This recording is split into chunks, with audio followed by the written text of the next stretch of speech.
예, 안녕하세요. 예, 반갑습니다. 연천교에서 온 정혜수 형제입니다. 예, 오산교회 형제자매님들 뵙게 돼서 정말 반갑습니다. 개인적으로는 오산에 오는 발걸음이 굉장히 설렜습니다. 제가 이제 97년도 10월 달에 구원을 받았는데요. 오산의 한 예식장에서 구원을 받았습니다. 그 당시 이제 수원에 직장 생활을 하고 있었고요. 여기 와서 우리 봉사장단 형제님들 통해서 그곳이 어딘지 알았습니다.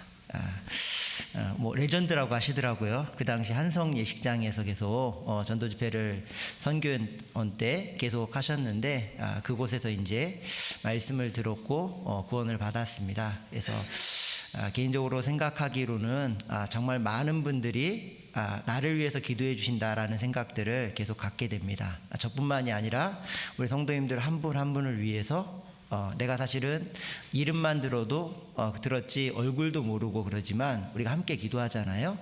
그 기도의 힘이 있기 때문에 전국의 교회가 든든히 세워지고 그리고 세계 곳곳에 지금도 복음의 역사가 있다라는 걸 생각해 보고요. 그리고 내가 우리 교회 안에 거하고 있다라는 것이 얼마나 큰 특권이고 얼마나 큰 영광이고 그리고 얼마나 큰 기쁨이고 힘인지를 생각하게 되었습니다. 잠깐 같이 기도하겠습니다.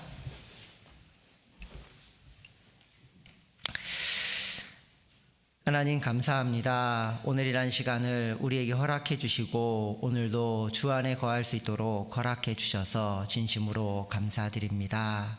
처음서부터 나를 사랑해 주셨고 나의 인생 가운데 마음의 문을 두드려 주셨고 포기하지 않으셨습니다. 결국 하나님 말씀 앞에 나오게 하셨고 십자가 아래서 그 크신 주님의 놀라운 사랑을 깨닫게 해주심 진심으로 감사드립니다.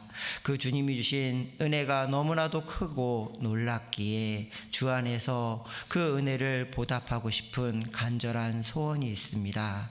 주님 오시는 그날까지 끝까지 최선을 다해서 완주할 수 있도록 도와주시옵고 그 은혜를 더욱더 보답하는 삶을 살다가 주님을 만날 수 있도록 주님 역사해 주시길 원합니다.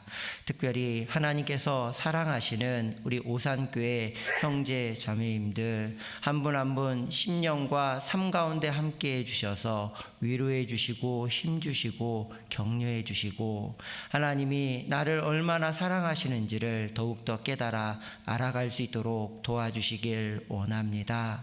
그리고 이 오산 지역에 이뤄진 많은 영혼들이 주님 품으로 돌아오는 그런 귀한 역사가 매 순간마다 이루어질 수 있도록 도와주시옵소서.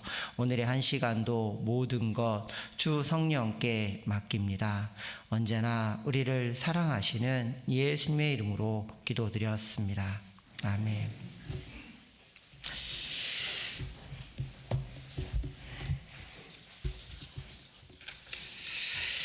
예, 저는 연천교에서 왔습니다. 아까 이제 구원을 받은 내용을 잠깐 말씀을 드렸고요. 하여튼 다시 한번 감사하다고 말씀을 드리고 싶고 연천교에서 왔으니까요. 연천교회 소식을 잠깐 전해드리고 이렇게 본문을 읽고 말씀을 드리도록 하겠습니다. 연천교회는 2003년도에 자립을 했습니다. 그래서 올해 이제 만 20주년이 됐거든요. 시골 지역이고 경기 북부 지역에 있습니다. 그 중에서도 이제 최북단 휴전선 바로 밑에 위치해 있고요. 인구는 한 4만 명 조금, 4만 2천 명 정도 이렇게 됩니다. 그리고 이제 연천 지역은 전고급과 연천읍 두 개 의급으로 이루어져 있고요. 교회는 전고급에 가까이 있습니다. 전고급이 한 2만 명 정도 살고요. 연천읍이 한 7천 명 정도 이렇게 삽니다. 그래서 그곳에 하나님께서 교회를 세우시고 어르신들 중심으로 한 20여 분 정도로 이렇게 교회가 시작이 되었고요. 하지만 믿음은 그 어떤 분보다 크셨던 것 같습니다. 그래서 하나님께서 자립한 지 1년도 안 돼서 땅을 사게 하셨고 그리고 건축을 하게 하셨습니다.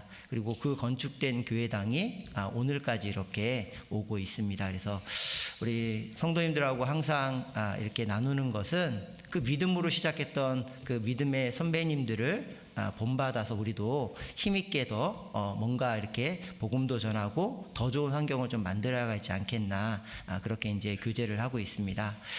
성도님은요, 주일날 적게 나오면 60명대고요, 많이 나오시면 한 70여 분, 성인 기준으로 이제 그렇습니다.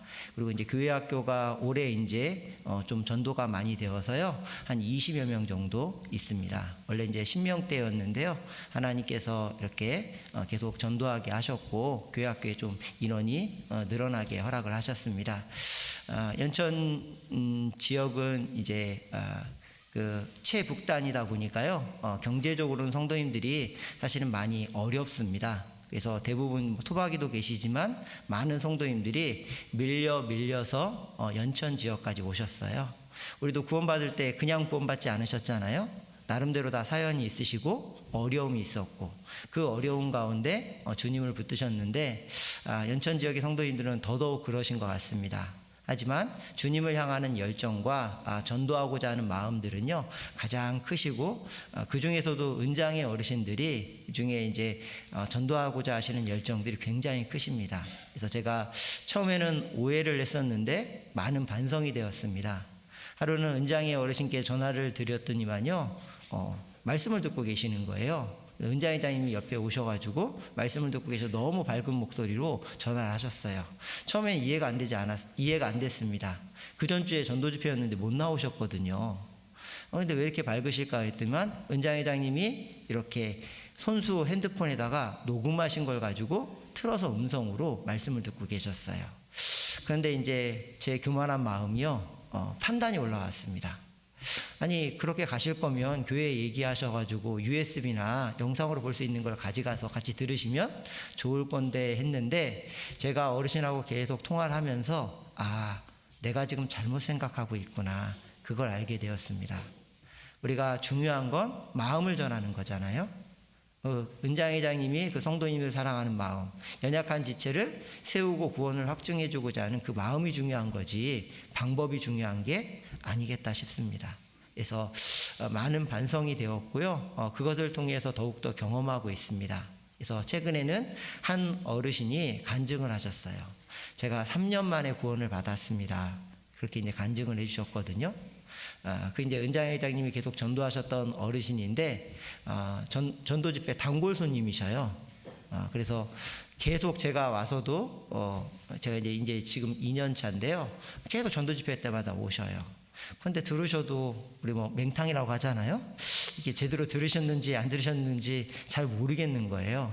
근데 이제 올해 들어서 제가 5월 달에 구원을 받았습니다, 어르신들이 그렇게 얘기하시고, 지금은 이제 수요 말씀과 주일 말씀을 계속 참여하고 계셔요.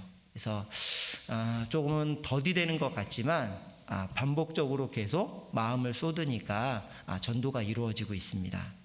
그리고 아까 이제 교회 학교 전도가 이루어졌다는 말씀도 드렸는데요, 연천교회 중에서 봉사의 형제님들이 꾸준히 계속 하고 계시는 게 무엇이냐면 축구를 하십니다.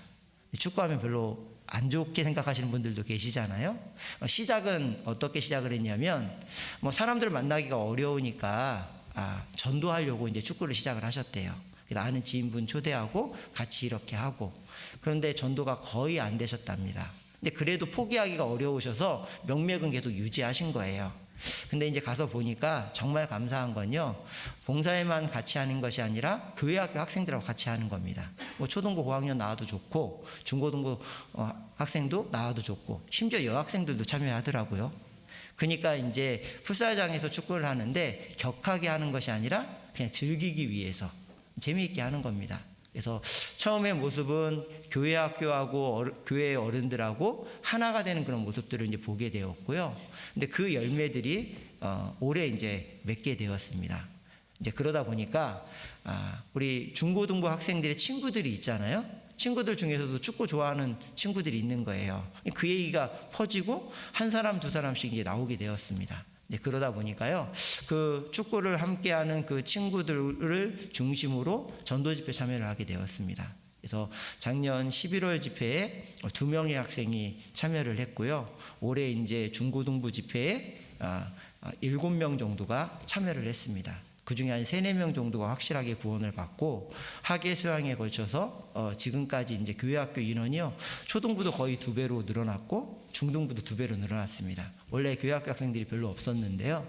그래서 하나님께서 역사해 주신 걸 보면서 환경을 뛰어넘게 하시는 것이 분명히 하나님이시구나. 그리고 하나님께 꾸준히 위치를 지키고 우리가 마음을 지키면 하나님께서 분명히 역사해 주시는구나. 이제 그런 것을 경험하게 되었고요. 지금은 이제 기도하고 있는 것은 그 교회학교 나오는 학생 중에 잘 나오는 학생들도 있고 간헐적으로 나오는 학생들이 있습니다. 근데 그들이 교회에 잘 이렇게 성장을 하고 안착을 해서 그의 가족들과 부모님들에게 복음이 전해졌으면 좋겠다. 그런 교제를 나누고 있습니다. 그래서 함께 기도해 주시고요. 그리고 또 한 가지의 기도의 제목은 저희들이 이제 전도를 하다 보니까요, 이렇게 환경적인 걸 안 볼 수는 없잖아요. 사람은 외모를 보기 때문에. 그 당시에는 힘있게 건축을 하시고 이렇게 됐지만 20여 년이 지나니까요, 조금은 이제 보기에 불편한 모습들도 많이 있습니다. 그래서 다른 분들이 오기에 좀 편안하고 안락한 그런 교회당이 됐으면 좋겠다 싶어서 기도하고 있습니다. 그래서 같이 기도해 주시고요. 예전에는 저희가 이제 연천이 콩이 주산지인데요, 콩 발효식품을 만들었습니다. 그래서 가마솥이 3개가 있거든요. 거기에 직접 장작불을 떼서 메주를 만들고, 그리고 메주를 통해서 간장, 된장, 그리고 이제 청국장을 만듭니다. 그리고 여름에는 청국장 가루를 또 이렇게 판매를 하고 있습니다. 그래서 예전에는 교회당 빚을 갚기 위해서 했고요, 지금은 이제 건축을 위해서 준비하고 있습니다. 그래서 잠깐 연천교회 소식을 말씀드렸는데요, 같이 기도해 주시면 감사하겠습니다. 오늘 본문은 시편 23편입니다.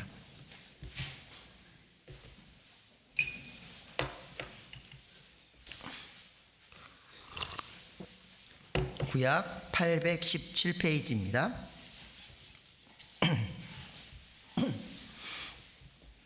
시편 23편입니다. 1절부터 6절까지인데요. 제가 홀수절 읽고 성도님들이 짝수절 읽어주시고요. 마지막 절은 같이 읽는 걸로 하겠습니다. 시편 23편입니다.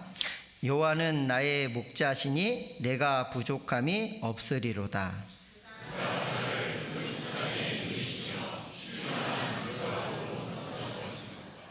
내 영혼을 소생시키시고 자기 이름을 위하여 의의 길로 인도하시는도다.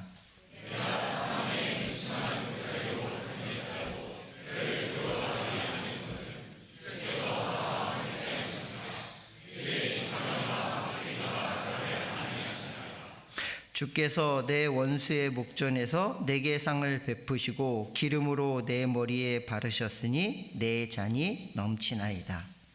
나의 평생의 선하심과 인자하심이 정녕 나를 따르리니 내가 여호와의 집에 영원히 거하리로다. 오늘은 시편 23편을 중심으로 말씀을 드리려고 하는데요, 제목이 여호와 로이입니다.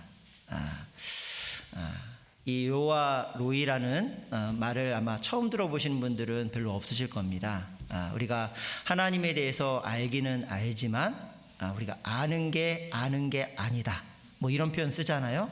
그것처럼 정말 내가 하나님을 믿고 있고 신앙생활을 더 깊숙이 온전히 한다고 한다면 그 하나님을 더욱더 알아가는 겁니다. 그래서 여호와를 알자, 힘써 여호와를 알자라고 하잖아요.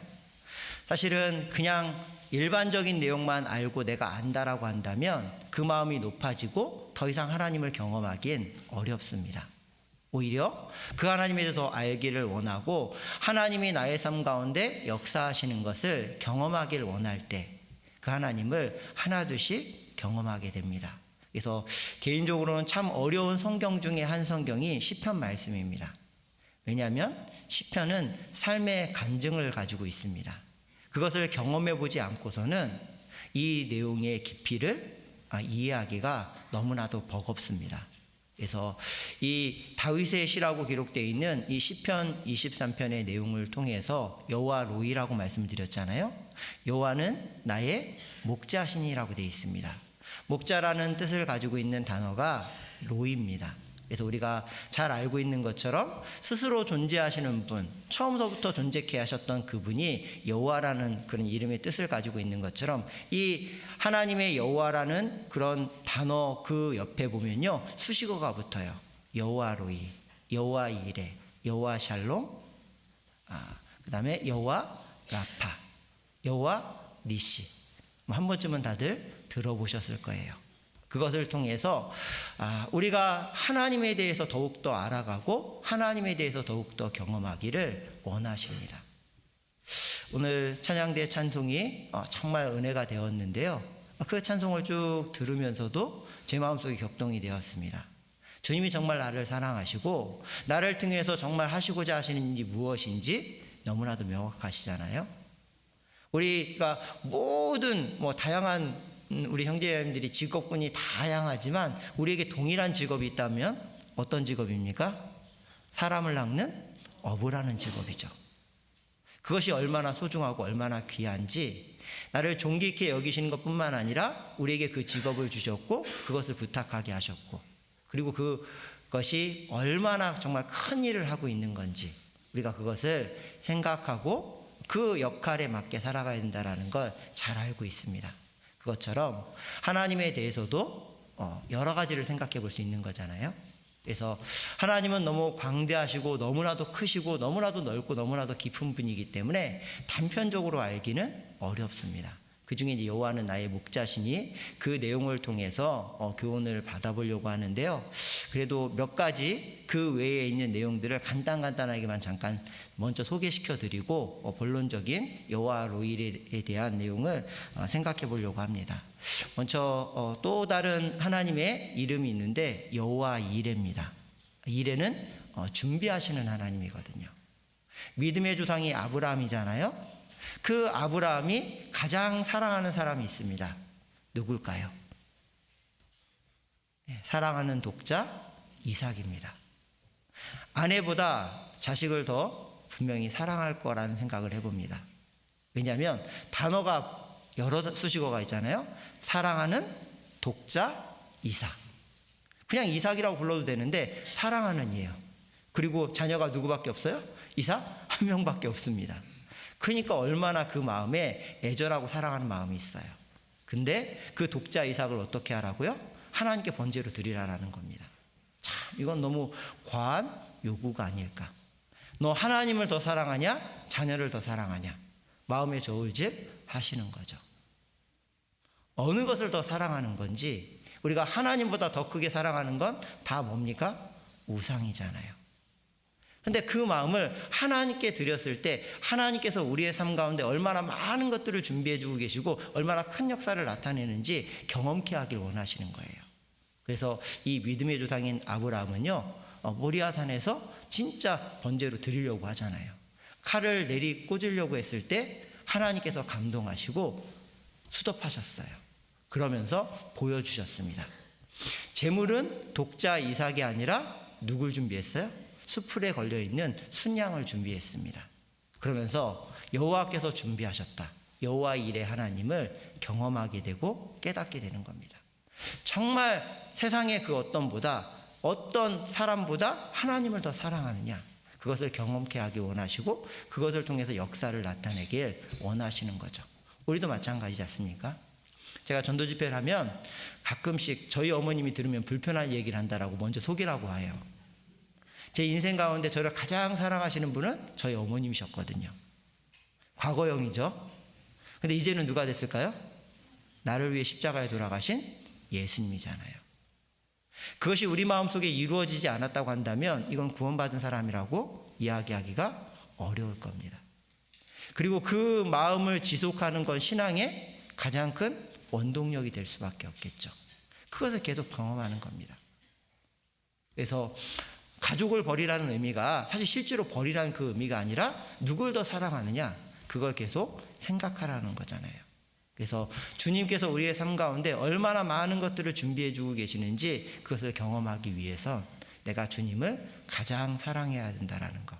그래서 여호와의 이레를 통해서 우리에게 알려주십니다. 그리고 주님은 우리에게 정말 주시기 원하시는 게요, 평안과 평강을 주기를 원하시잖아요. 그래서 여호와 샬롬이라는 그런 말로 주님은 설명을 하셔요. 기드온이라는 한 인물이 있습니다. 기드온 하면 그 옆에 나오는 수식어가 또 있죠. 기드온과 뭐라고요? 300 용사입니다. 우리 너무나 잘 알잖아요. 너무 멋있잖아요. 근데 기드온의 첫 모습은 용사였을까요? 용사가 아니었을까요? 용사가 아니었습니다. 겁쟁이였어요. 미디안 군대가 쳐들어오니까요, 곡식을 빼앗길까 봐 포도주 틀에서 납작 엎드려가지고 곡식을 타작했습니다. 그럴 때 하나님이 나타나셔서 첫 말씀이 뭐냐면, 큰 용사여 내가 너와 함께함이니라. 지금 분명히 겁쟁인데 하나님은 뭐라고 말씀하셔요? 큰 용사라고 말씀하십니다. 이해가 안 되잖아요. 근데 중요한 건 그 다음에 단어입니다. 누가 함께 하신다고요? 내가. 하나님이 너와 함께 하는데 왜 너 평강을 잃어버렸냐? 그 얘기를 하시는 거예요. 우리가 어떠한 어려움이 있고 힘든 환경이 주어지더라도 하나님이 정말 나와 함께 하신다는 걸 내가 명확하게 믿음을 가지고 있다고 한다면 내 마음의 평강은 회복될까요? 안 될까요?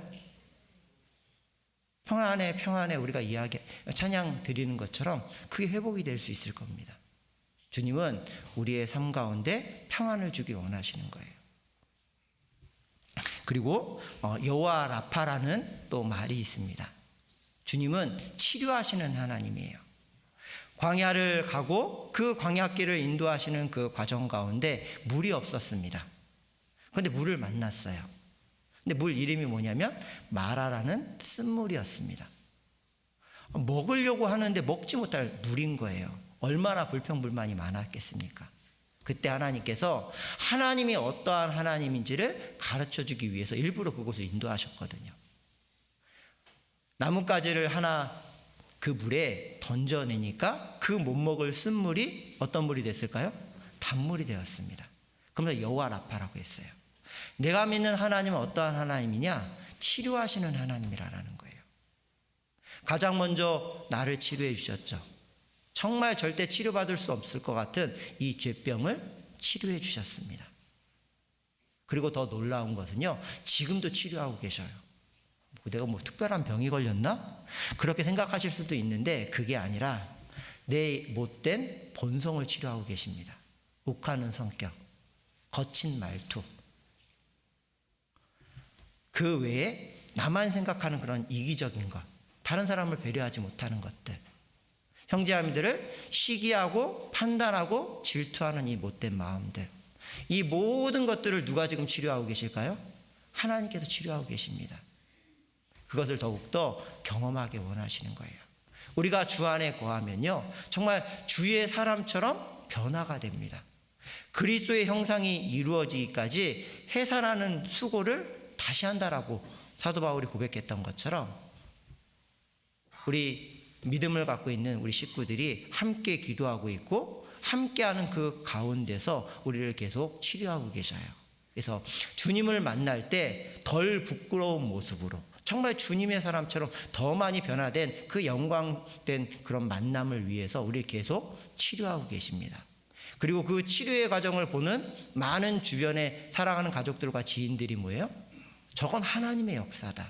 저 사람이 이렇게 된 건 하나님을 믿는 믿음 때문이다. 그걸 알게 해주잖아요. 그러면서 마음이 하나씩 바뀌고 그들도 결국 어떻게 될까요? 하나님이 치료해 주게 되시고 영원한 천국을 소망하게 해주시잖아요. 그 모든 역사를 이루어 가십니다. 한 가지만 더 소개시켜 드리겠습니다. 여호와 니시. 여호와는 나의 깃발이다. 하나님 앞에 나아갔을 때 승리케 하신다는 그런 의미를 가지고 있습니다. 우리가 영적 전쟁을 하고 있잖아요. 제일 힘든 존재가 있습니다. 신앙의 3대 대적이라고 하죠. 세상이 있고 사단 마귀가 있고 또 한 가지가 뭘까요? 또 한 가지가 뭡니까? 제일 힘든 거 있어요. 나야 나. 내가 제일 힘들잖아요. 나와의 싸움이 얼마나 질기고 힘든지 이 본성이 웬만해서 안 바뀝니다. 지난번에는 그래도 이 본성의 전쟁에서 승리를 했는데 어느 순간 마음을 살짝 내려놓으니까 뭐예요? 또 실패를 하게 돼 있어요. 또 넘어지게 돼 있습니다. 그런데도 불구하고 주님은 나를 손을 잡아주시죠. 이런 나를 통해서 주님은 계속 역사하시고 주님 일을 하기를 원하십니다. 이 아말렉이라는 육신의 그림자인 첫 번째 전투 가운데요, 하나님께서 하신 일은 모세가 손을 드니까 전쟁에 승리를 했습니다. 근데 시간이 점점 지나니까 어떻게 돼요? 손이 빠져서 내려오잖아요. 그래서 아론과 훌이 이 모세를 앉혀놓고 양손을 바치는 거예요. 결국은 아말렉과의 전쟁에서 대승리를 이룹니다. 그러면서 하나님이 약속하셨어요. 여호와께서 대대로 아말렉과 싸워주실 것이다. 이건 너의 귀와 또 이 마음판에 기록하라라고 말씀을 해주시는 겁니다. 주님이 함께 하시면 그 주님과 함께하는 그 가운데는 영적 전쟁이 뭐예요? 승리케 하는 겁니다. 주님 앞에 갈 때까지 우리에게 승리의 삶이 있다라는 것, 그 영광의 삶이 있다라는 걸 우리에게 그대로 보여주셔요. 그래서 이런 하나하나들을 더 경험하고 알아가길 원하십니다. 여호와는 나의 목자시니, 여호와 로이라고 했잖아요. 정말 여호와 로이의 하나님을 내가 지금 경험하고 있을까? 그것이 우리에게 중요한 문제이고, 그 하나님을 경험하지 못한다고 한다면요, 신앙은 도태될 수밖에 없습니다. 도태된다라는 건 살아있는 신앙이 아니라 죽은 신앙일 수밖에 없는 거죠. 여호와는 나의 목자시니라는 그런 말씀을 통해서 우리가 가장 먼저 생각해 볼 수 있는 것은요, 이 시편 23편이 누가 기록했는지, 누구의 체험을 통해서 나타나는지를 보면 알 수가 있습니다. 성경 중에 그 밑에 짤막하게 설명이 되어 있는 내용이 있잖아요. 시편 23편은 간단합니다. 몇 글자 안 돼요. 제 성경에 표시가 되어 있는데, 혹시 한번 성경 한번 보시고 표시가 되어 있는 성경 있으시면 같이 한번 읽어볼까요? 다윗의 시. 누구의 시라고요? 다윗의 시입니다. 다윗 하면 다윗의 직업이 무엇이었을까요? 양치는 목동이었습니다. 목자의 삶이 어떤지를 직접적으로 체험적으로 경험했던 사람이 다윗이에요. 그러면서 자기가 양을 사랑하게 되었고, 양을 위해서 자기 목숨을 내걸고 그 양을 구원하는 역사, 살려내는, 지켜내는 역사를 경험했습니다. 그러니까 이 목자를 통해서 경험한 것 중에 가장 첫 번째는 뭐예요? 양을 위해서 자기 목숨을 내어 던지는 거죠. 예수님이 그러시잖아요. 여호와는 나의 목자시라는 건 목숨을 내어주신 겁니다. 나를 위해서 대속물로 목숨을 내어주셔서 나를 구원해 주시는 분이 하나님이라는 거예요. 이것을 다윗의 삶 가운데 경험하고 경험하면서 이 안에 여호와는 나의 목자시라고 말씀했습니다. 다윗 하면 멋있는 장면이 떠오르잖아요. 이 꼬마 다윗 야! 하고 나간다.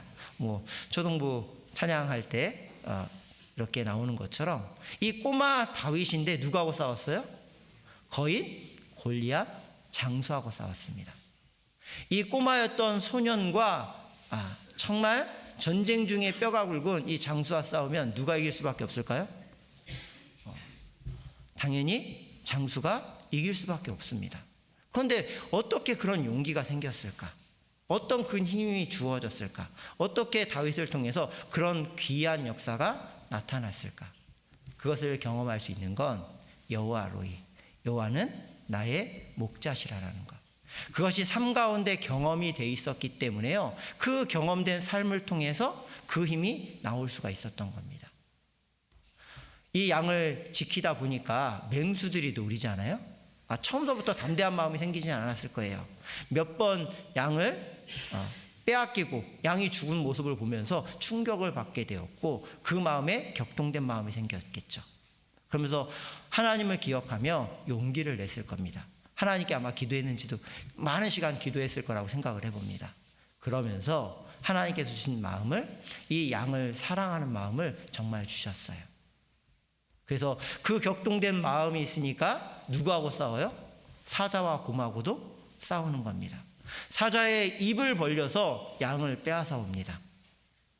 사자의 수염을 뽑으면서 그와 싸워서 사자를 죽이고 이 양을 찾아오는 거예요. 주님은 우리를 그렇게 한 사람 한 사람 구원해 주셨잖아요. 누가복음 말씀에 보면은요, 100마리 양 중에 잃어버린 한 마리 양이 나옵니다. 그 의인 99마리의 양 들에 놔두고 이 잃어버린 한 마리 양을 위하여 찾아오잖아요. 그리고 그것을 어떻게든지 찾아와 가지고 기쁨으로 돌아오는 모습이 있습니다. 그 모습이 이 양치는 목동이었던 다윗이 경험한 거잖아요. 그리고 그것을 경험하면서 곧 누구에게 시선이 돌려졌을까요? 이 마음을 누가 주셨을까? 그리고 나의 삶 가운데 하나님이 나를 이렇게 사랑하시는구나. 그것을 경험하게 되었어요. 내가 양을 사랑하는 것보다 하나님이 나를 사랑하시는 그 사랑이 훨씬 더 큰 거구나. 그것을 경험하게 된 거죠. 그래서 여호와는 나의 목자시니라는 그런 단어로 우리에게 설명을 하고 있습니다. 그 배경이 되는 말씀 잠깐 몇 구절만 좀 찾아보겠습니다. 사무엘상 17장입니다.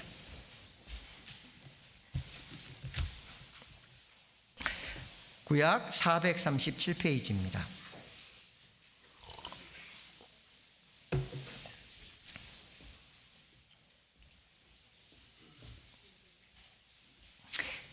사무엘상 17장 33절부터 보겠습니다. 437페이지 사무엘상 17장 33절부터 37절까지입니다. 제가 읽어드려 보겠습니다. 사울이 다윗에게 이르되 내가 가서 저 블레셋 사람과 싸우기에 능치 못하리니 너는 소년이요 그는 어려서부터 용사임이니라. 다윗이 사울에게 고하되 주의 종이 아비의 양을 지킬 때에 사자나 곰이 와서 양떼에서 새끼를 움키면 내가 따라가서 그것을 치고 그 입에서 새끼를 건져내었고 그것이 일어나 나를 해하고자 하면 내가 그 수염을 잡고 그것을 쳐 죽였느니라. 주의 종이 사자와 곰도 쳤은즉 사시는 하나님의 군대를 모욕한 이 할례 없는 블레셋 사람이니까 그가 그 짐승의 하나와 같이 되리이다. 또 가로되 여호와께서 나를 사자의 발톱과 곰의 발톱에서 건져내셨은즉 나를 이 블레셋 사람에서도 건져내시리다. 사울이 다윗에게 이르되 같이 읽어볼까요? 가라 여호와께서 너와 함께 계시기를 원하노라.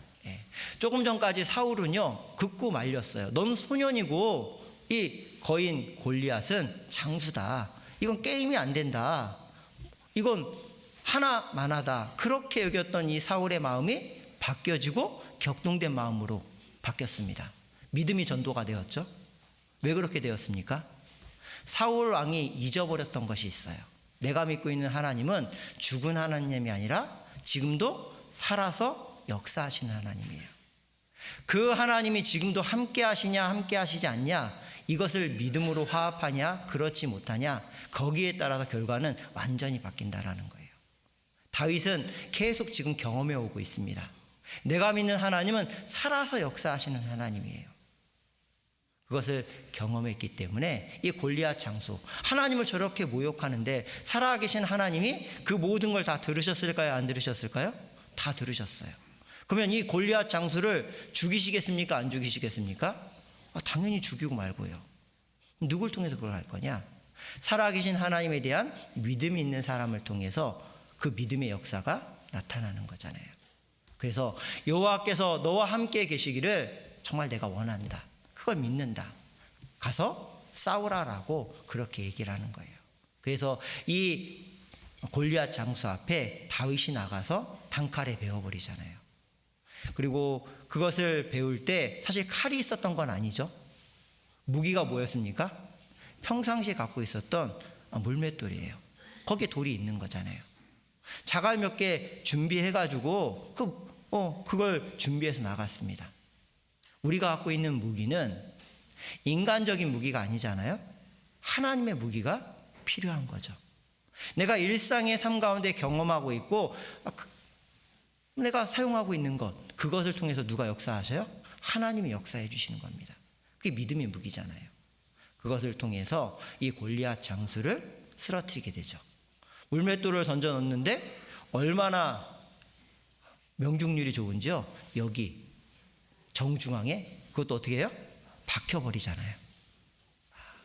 아마 예전에는 그렇게 박히지까지는 안 했을 것 같아요. 뭐 쫓아내거나 이렇게 명중하거나 그런 거는 잘했을 것 같은데, 이때는 누가 힘을 주셨을까요? 우리 예전에 무협지 보면 장풍 있잖아요. 으악 하면 뭐 날아가잖아요. 그것처럼 하나님이 뭐 그렇게 하셨는지 잘 모르겠지만, 어쨌든 그 돌에 힘을 실어주신 건 하나님이 실어주셨어요. 그래서 이마 정중앙 급소에 박혀가지고요, 골리앗이 넘어졌습니다. 죽일 무기가 없으니까 골리앗 장수의 칼을 빼서 목을 쳐버렸죠. 그것을 통해서 승리를 하게 됩니다. 그리고 이 다윗의 마음 가운데 이 골리앗 장수에게 외치는 얘기가 있어요. 너는 칼과 단창으로 나오지만 나는 이것을 가지고 나간다, 이렇게 고백하거든요. 그것도 제가 읽어드려 보겠습니다. 한번 찾아보셔요. 45절입니다. 45절부터 47절까지. 다윗이 블레셋 사람에게 이르되 너는 칼과 창과 단창으로 내게 오거니와 나는 만군의 여호와의 이름 곧 내가 모욕하는 이스라엘 군대의 하나님의 이름으로 내게 가노라. 오늘 여호와께서 너를 내 손에 붙이시리니 내가 너를 쳐서 내 머리를 베고 블레셋 군대의 시체로 오늘날 공중의 새와 땅의 짐승에게 주어 온 땅으로 이스라엘의 하나님이 계신 줄을 알게 하겠고, 또 여호와의 구원하심이 칼과 창에 있지 아니함을 이 무리로 알게 하리라. 전쟁은 여호와께 속한 것인즉 그가 너희를 우리 손에 붙이시리라. 전쟁은 누구에게 속해 있다고요? 여호와께 속해 있다고 했습니다. 너는 인간적인 힘, 칼과 창을 가지고 나오지만 나는 무엇을 가지고 나간다고요? 여호와의 이름을 믿는 믿음을 가지고 나간다라는 겁니다. 그 여호와의 이름이 무엇이에요? 오늘은 여호와 로이에 대해서 생각해 보겠습니다. 여호와는 나의 목자시니, 그 목자이신 하나님을 향한 믿음이 있다고 한다면 우리도 골리앗을 쓰러뜨릴 수 있는 그런 역사가 나타날까 안 나타날까요?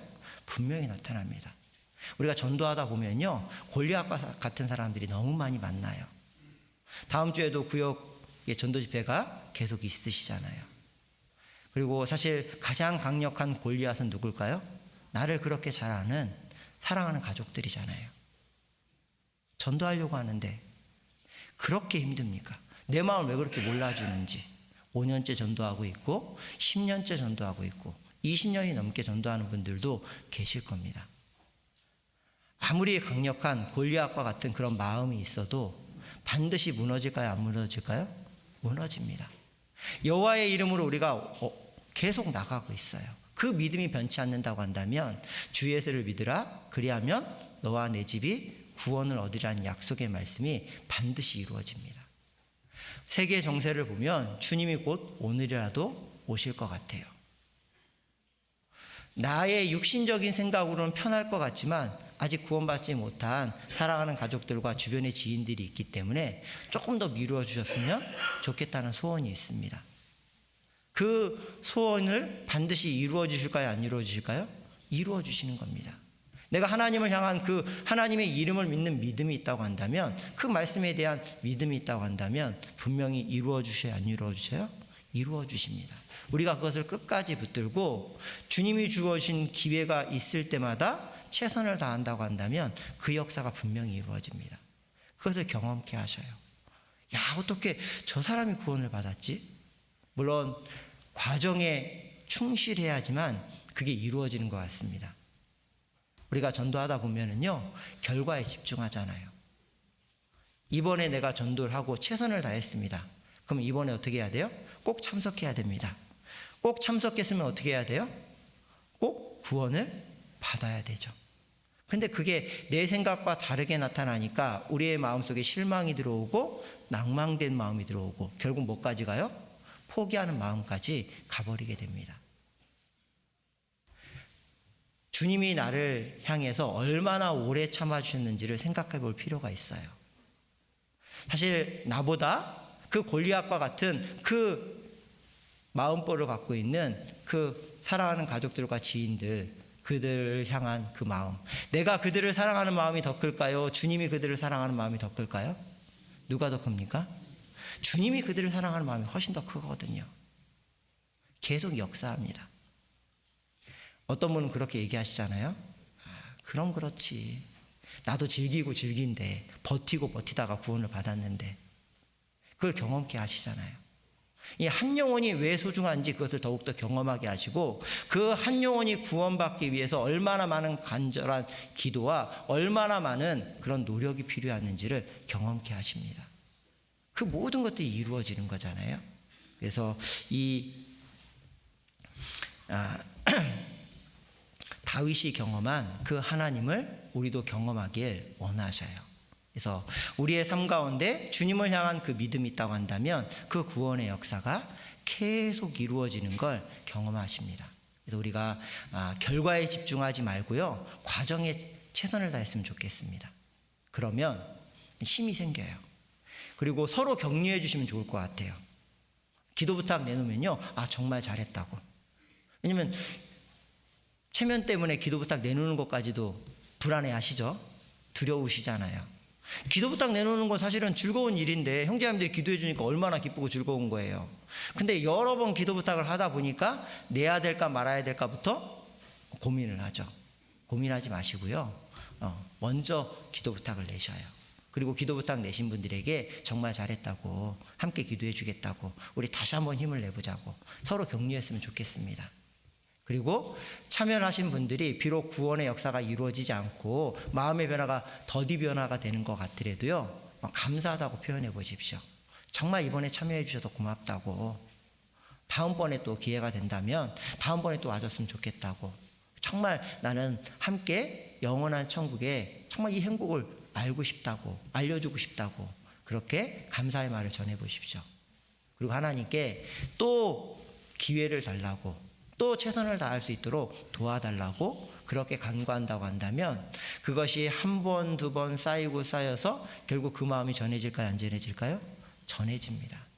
우리가 바라보는 건 주님을 향한 그 믿음이지 다른 것을 바라보는 게 아니잖아요. 그랬을 때 나의 중심의 마음이요, 하나씩 하나씩 전달이 되고 결국 역사가 이루어질 겁니다. 시편 23편으로 다시 한번 돌아와 보겠습니다. 1절입니다. 시편 23편 1절. 실로 접어놓으신 분들은 바로 이렇게 찾아오셨을 거고요. 실로 접어놓으시면 제가 계속 본문을 찾을 때마다 쉽게 찾을 수 있으실 겁니다. 시편 23편 1절. 같이 한번 천천히 읽어보겠습니다. 여호와는 나의 목자시니 내가 부족함이 없으리로다. 여호와는 나의 목자시다. 나의 구원자이신 동시에 내가 뭐라고요? 부족함이 있다고요? 없다고요? 없다라고 되어 있습니다. 나를 위해 모든 것을 공급해 주시는 공급자이신 분이 누구예요? 주님이십니다. 주님이 공급해 주니까 부족한 게 있을까요? 없을까요? 부족한 게 없습니다. 풍족하다라고 고백하고 있어요. 사도 바울도 그래서 자족하는 삶을 살았다라고 고백합니다. 내가 조금 부족하든 많든 나는 거기에 만족하고 풍성하게 주님께서 주신 것을 경험하고 살았다, 이렇게 고백하는 거예요. 우리가 많은 것을 가진 사람을 부자라고 이야기합니다. 그래서 세상의 부자들은 많은 것들을 가지고 있어요. 근데 성경적인 부자는요, 좀 다르더라고요. 다 가져가지고 더 이상 가질 것이 없는 분이 부자래요. 그런 분이 계실까요? 나의 아버지, 나의 하나님. 그분은 모든 것을 다 갖고 계시잖아요. 그러면 나의 하나님 건 곧 누구 겁니까? 내 거가 될 수 있는 거죠. 우리 양자잖아요. 상속자입니다. 우리에게 주기를 원하셔요. 그래서 우리에게 주시려고 하시면은요, 그냥 작게 주지 않습니다. 풍성하게 덤으로 보너스를 해가지고요, 차고 넘치도록 부어주시고 싶으신 분이 누굴까요? 나의 하나님이십니다. 우리 육신의 부모님만 생각해봐도 어때요? 나를 길러주시고 입혀주시고 그렇게 희생하고 수고하셨어요. 본인이 먹고 싶은데도 불구하고 참고 뭐예요? 자녀를 위해서 내어주시잖아요. 다 주시는 분이 부모님이시죠. 그 사랑의 원천은 어디에서 출발된 겁니까?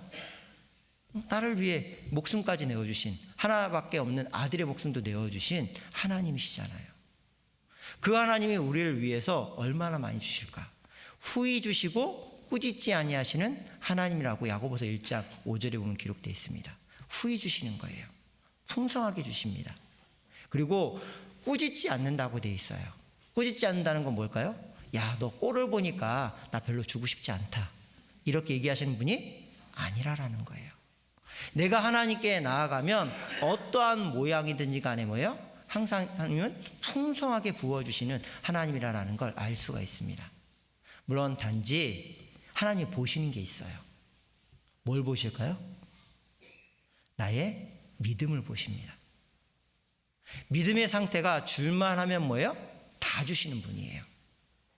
근데 아직 나의 믿음이 받을 만한 믿음이 되지 못했기 때문에 주실 수가 없는 거죠. 제가 연천교회에 있기 전에는요, 인천의 영종교회에 있었습니다. 인천 영종교회에서 심부를 했었는데요, 영종교회 가면 공항이 있습니다.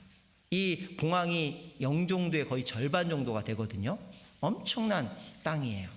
그러니까 공항이 들어오면서부터 어떤 일이 벌어지냐면 엄청난 뻘의 보상을 받았어요. 뭐 염전이나 그런 곳에 뭐 10원 이렇게 했답니다, 평당. 근데 이게 엄청난 보상으로 이루어지는 거예요. 그러니까 그 염전을 가졌고 땅을 가졌던 분들이 하루아침에 어떻게 됐을까요? 떼부자가 됐습니다. 정말 땅부자가 된 거예요. 근데 문제는요, 그 본인은 고생해서 돈을 벌어봤기 때문에 돈을 거의 대부분 못 쓰시는 거죠. 근데 이 돈이 다 어디에 갔을까요? 다고다고 하잖아요. 누가 다고다고 할까요? 자식들이 다고다고 하는 겁니다.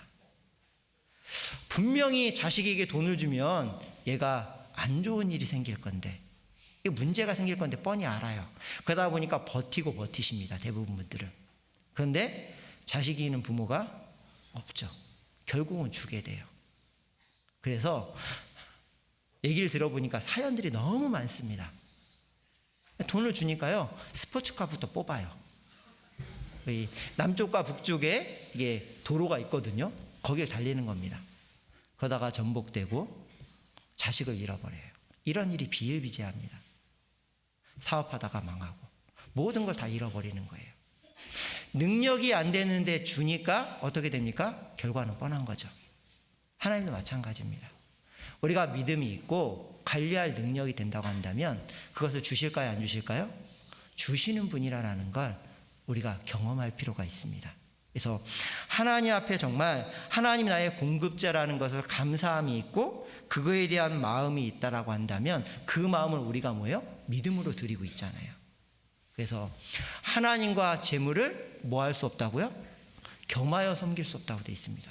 어떻게 하나님의 위치에 재물, 돈이 올라옵니까? 이건 말이 안 되는 거지 않습니까? 그렇게 얘기할 수는 있지만 가만히 곰곰이 생각해 보면요, 내가 저울질합니다.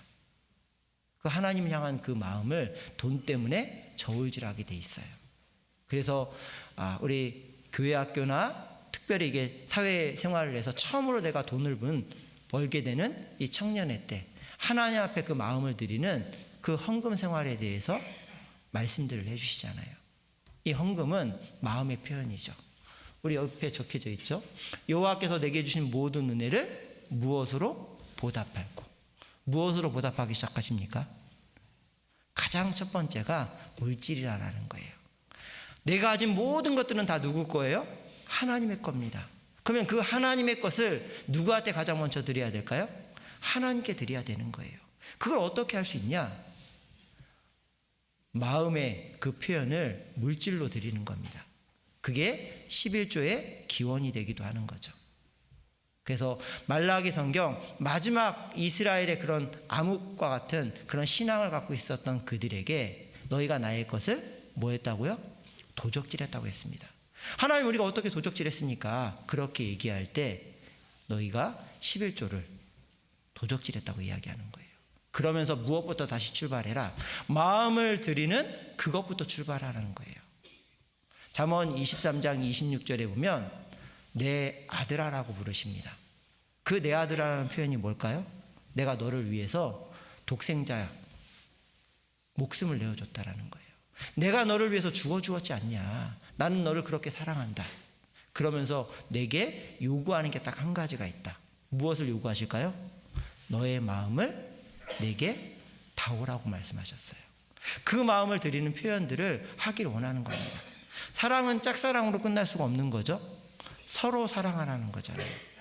주님은 처음부터 나를 짝사랑하셨고 그 짝사랑이 온전해진 게 뭡니까? 우리가 구원을 받은 거예요. 이젠 누가 주님께 그 사랑을 표현해야 될까요? 내 차례잖아요. 내가 주님을 얼마나 사랑하는지 그 마음의 표현을 하는 겁니다. 주님이 주신 것에 대한 감사, 그 은혜들을 표현하며 살아가는 거죠. 그 가운데 물질에 대한 그 표현이 반드시 필요한 거예요. 그래서 그것을 온전한 11조라고 되는 겁니다. 그 온전한 11조는 10분의 1만 드리라는 것이 아니죠. 내가 마음이 더 크면 10분의 2도 드릴 수도 있고 절반도 드릴 수도 있고, 어떤 경우는 뭐예요? 다 드릴 수도 있는 거죠. 누가 다 드렸을까? 과부의 두렙돈이 그런 겁니다. 금덩어리를 넘는 사람보다 이 과부의 두렙돈이 가장 많이 드렸다라고 예수님 말씀하셨거든요. 이 과부의 두렙돈은 화폐 가치로 따지면 1,000원도 안 되는 작은 금액이거든요. 근데 그 과부에게 있어서는 그날 먹을 양식을 살 생활비 전부였어요. 그러니까 몇 퍼센트 드린 겁니까? 100%를 다 드린 거예요. 그러니까 가장 크게 드렸다고 되어 있거든요. 말라기 3장 한번 찾아보겠습니다.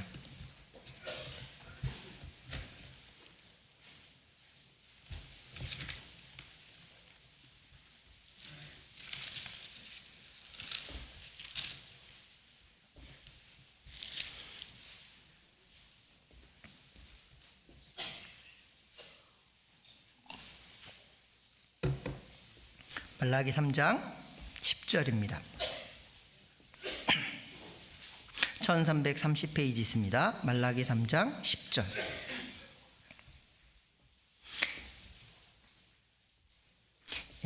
같이 읽어보겠습니다. 만군의 여호와가 이르노라, 너희의 온전한 11조를 창고에 들여 나의 집에 양식이 있게 하고 그것으로 나를 시험하여 내가 하늘 문을 열고 너희에게 복을 쌓을 곳이 없도록 붙지 아니하나 보라. 여기에 보면요, 하나님을 뭐하라고 되어 있어요? 시험하라고 되어 있습니다. 하나님은 시험의 대상일까요? 시험의 대상이 아닐까요? 시험의 대상이 아니잖아요. 근데 유독 성경 중에 딱 이 한 구절만 뭐예요? 하나님 시험하라고 되어 있습니다. 이건 얼마든지 나를 시험해도 좋다라고 일부러 허락하신 거예요. 하나님께 은혜를 드리는 그 마음은 얼마든지 드려봐도 좋다. 그러면 네가 100이라는 걸 주면 하나님은 어떤 걸 주실까요?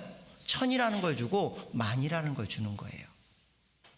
하나님 그렇게 역사해 줄 거니까 정말 하나님이 얼마만큼 너희에게 풍성히 공급해 주시는지, 부족함 없도록 차고 넘치도록 공급해 주시는지 경험하기 원하시는 거예요.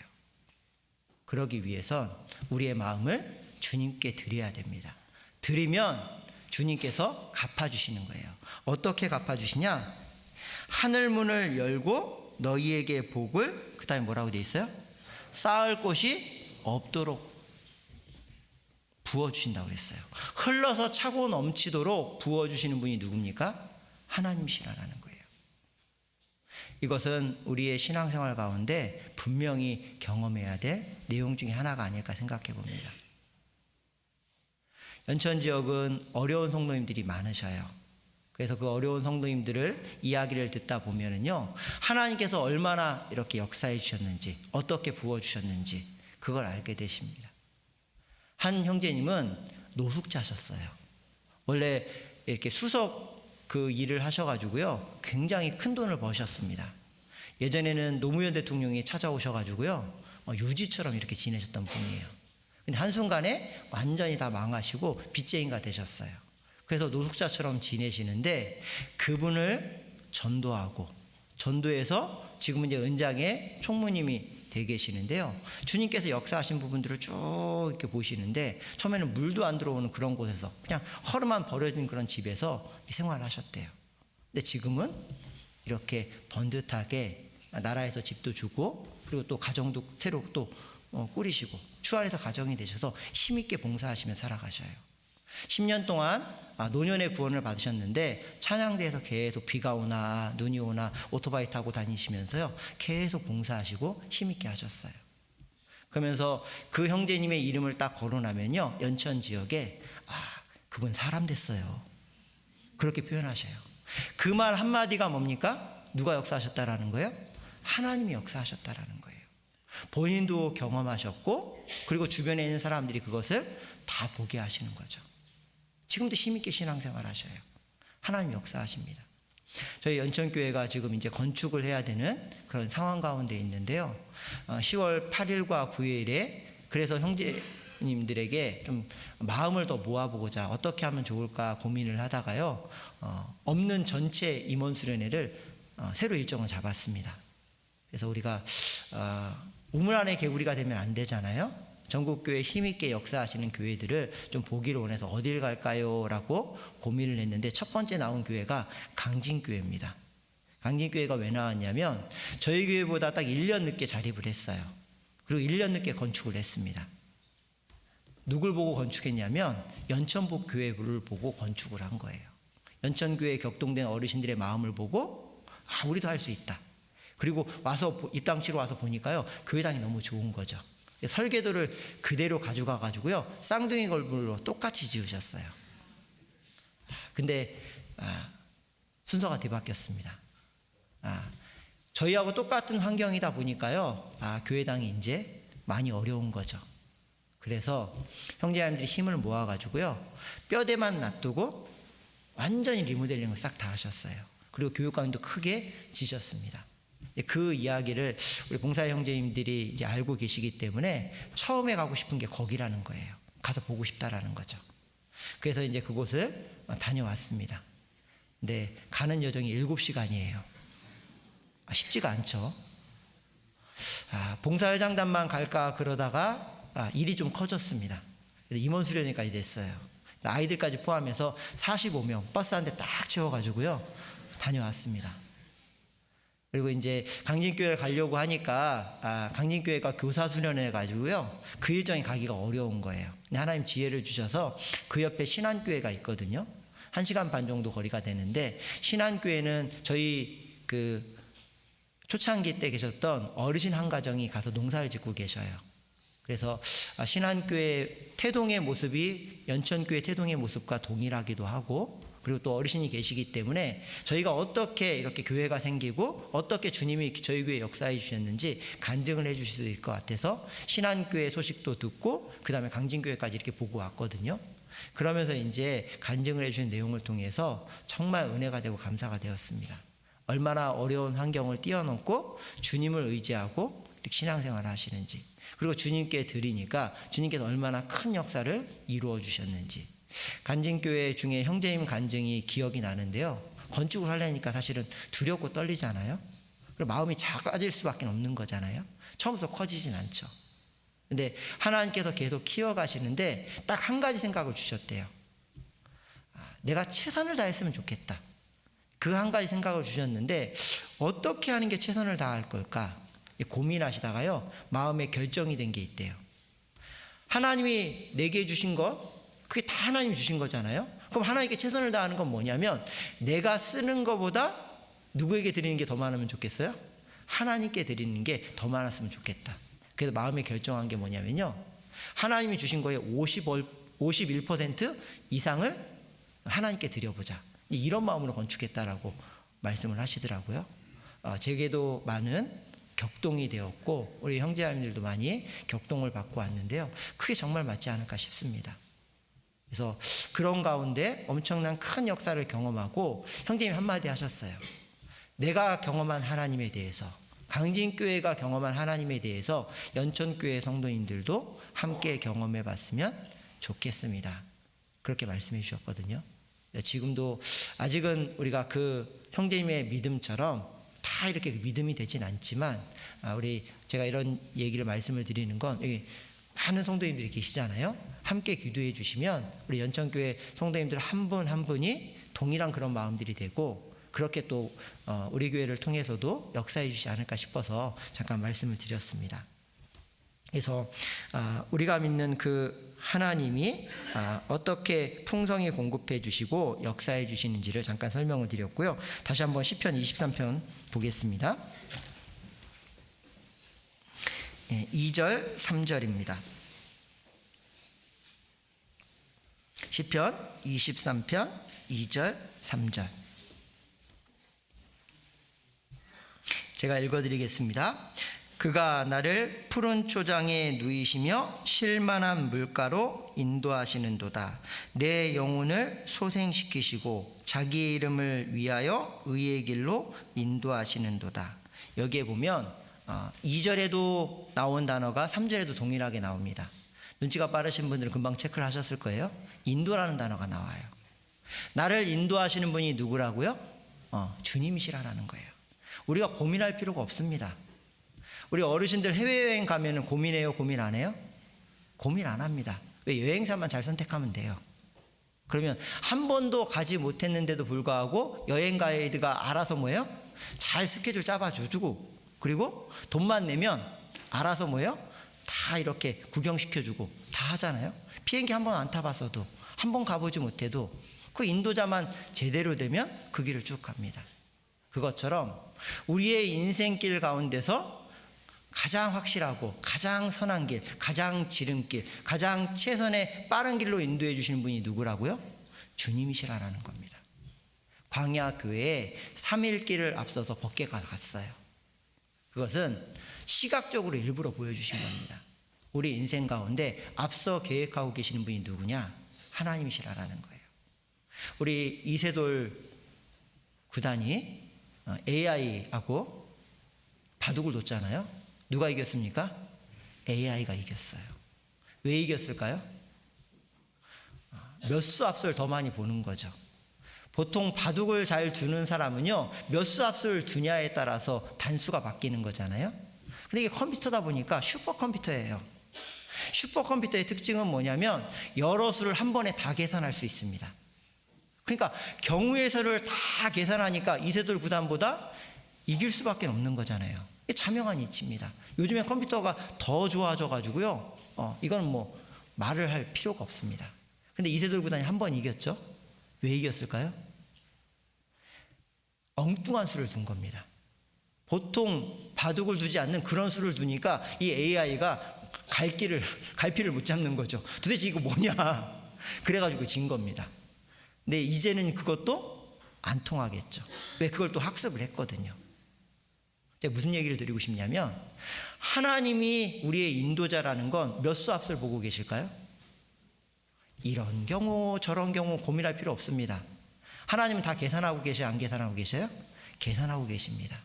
가장 정확하고 가장 명확한 길을 보여주시고 인도해 주길 원하시는 거예요. 우리가 그 길 가운데 가면 되는 겁니다.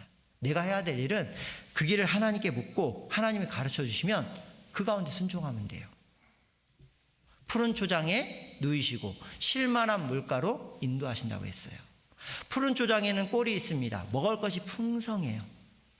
우리에게 육의 양식뿐만 아니라 영의 양식이 풍부한 곳으로 인도하시는 겁니다. 그리고 쉴만한 물가로 인도하시는 거죠. 성령이 역사하시는 그곳 안에서 우리가 쉴 수 있도록 정말 그곳으로 인도하셔요. 그래서 우리에게 가장 먼저 인도하시는 곳이 어딜까요? 교회라는 곳입니다. 제가 한성 예식장에서 구원받았다고 감사하다고 말씀을 드렸잖아요. 제가 구원받았을 당시에요, 예식장에서 구원을 받아서 여기가 교회인 줄 생각을 꿈에도 못했습니다. 그리고 저를 전도했던 분이요, 제가 장로교를 다니고 있었기 때문에 지혜롭게 전도하셨어요. 그냥 성경 말씀 듣자라고 하지 교회의 교자도 안 꺼내셨거든요. 그러다 보니까 제가 어떻게 오해를 했냐면, 이곳은 이렇게 전국적으로 이렇게 뭐 다니면서 복음만 전하는 그런 곳이구나. 그냥 청년 때였기 때문에 아무 생각 없이 그냥 그렇게만 생각을 했던 거예요. 그래서 이제 몇 개월 동안 직장인 모임만 계속 데리고 가셨거든요. 그리고 나서 이제 10월에 구원받고 동계수련회가 곧 다가오잖아요. 동계수련회 처음으로 이렇게 저를 데리고 가셨어요. 그래서 그때부터 제가 이곳이 교회가 있구나. 그리고 교회가 이렇게 가까웠는데 1시간이나 차 타고 오산까지 가가지고 말씀을 듣자고 왜 하셨을까, 이제 그런 생각도 해보긴 했는데, 그러면서 지금도 이 교회 안에 있거든요. 근데 이 하나님이 성령이 역사하시는 이 몸된 교회로 인도해 주셨다라는 것이 얼마나 큰 은혜인지, 그리고 이것을 통해서 뭐예요? 내가 필요한 모든 것을 다 공급하시고 계획하시고 인도하시는 분이 맞을까요? 틀릴까요? 맞다라는 걸 경험을 합니다. 그래서 우리의 신앙생활 가운데 내가 지금 이 순간 이곳에 있다라는 것, 이것이 얼마나 큰 은혜인지를 생각해 볼 필요가 있어요. 그래서 우리가 주님을 주 안에 거한다라는 것, 그걸 생각해 볼 필요가 있습니다. 예레미야 17장에 보면은요, 그래서 우리 구원받은 성도님들을 나무를 통해서 표현을 해요. 구원받기 전에는 이곳에 있는 나무고 구원받고 나서는 나를 옮기셨다라는 거예요. 어디로? 하나님의 몸된 교회로 옮겨 놓으셨어요. 그래서 사막에 있는 떨기나무는 구원받기 전에 나의 모습으로, 그리고 물가에 심기운 나무는 구원받은 나의 모습으로. 물가에 심겨졌으니까 가뭄이 와도 더위가 와도 걱정이 없어요. 잎이 청청합니다. 과실이 계속 맺히는 거예요. 그러니까 내가 어떻게 하면 될까요? 이 물가에 풍부한 교회 가운데 계속 거하기만 하면 됩니다. 그래서 여호와를 의지하는 신앙과 그렇지 못한 신앙을 표현을 해주셔요. 그리고 더 우리가 또 생각해 볼 것은요, 하나님이 이 물이 풍부한 교회 가운데 물가에 나를 옮겨서 심겨주셨어요. 그러면 내가 어떻게 해야 될까요? 이 교회 가운데 해야 될 일이 있습니다. 가장 먼저 해야 될 건 뭘까요? 아무것도 안 하는 게 맞아요. 무슨 얘기를 드리고 싶냐면, 가만히 있으면 됩니다. 이것저것 기울일 필요가 없어요. 나를 인도한 분이 교회 가자고 하면 예스. 예스더라고요. 예스 오산이잖아요. 그렇게만 하면 됩니다. 말씀 들어가자고 하면 예스. 따로 내가 뭘 할 계획할 필요가 없어요. 그냥 하자는 대로만 교회 안에서 계속 인도하는 대로만 그대로만 하면 어떻습니까? 신앙이 무럭무럭 자라요. 겉으로는 변화가 없는 것 같지만 나무를 딱 심겨놓으면 옮기면 안 되잖아요. 그리고 땅을 헤쳐가지고 이게 변화가 있는지 없는지 확인할 필요도 없죠. 그냥 그 자리에만 있으면 돼요. 그러면 이 나무가 저절로 어떻게 될까요? 뿌리가 내려가기 시작합니다. 뿌리가 내려가고 넓게 퍼지게 돼 있어요. 신앙이 견고한 건요, 신앙의 뿌리가 중요한 겁니다. 내가 뿌리를 교회 가운데 어떻게 내리고 있느냐, 얼마나 많이 뻗치고 있느냐, 그거에 따라 다른 거죠. 물이 아무리 풍부한 물가로 나를 심겨놨다 하더라도 내가 뿌리를 견고하게 내리지 못한다고 한다면, 넓게 내리지 못한다고 한다면 나는 금방 넘어질 수가 있어요. 뽑힐 수가 있습니다. 바람이 불면 넘어지고 태풍이 불면 뽑혀지게 돼 있어요. 그래서 우리가 그 교회 가운데 뿌리를 깊게 넓게 내릴 필요가 있습니다. 그것은 우리가 교회 가운데서 신앙생활하는 가운데 내 본성을 따라서 계속 내 생각대로 살아갈 거냐, 아니면 하나님의 말씀 가운데 순종하며 살아갈 거냐, 거기에 따라 달라지는 겁니다. 예레미야 17장 한번 보실까요?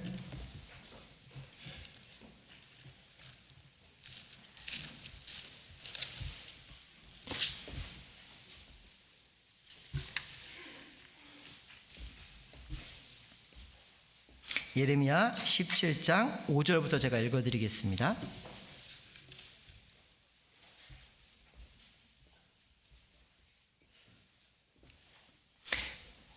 5절부터 8절까지입니다. 1078페이지 예레미야 17장 5절입니다.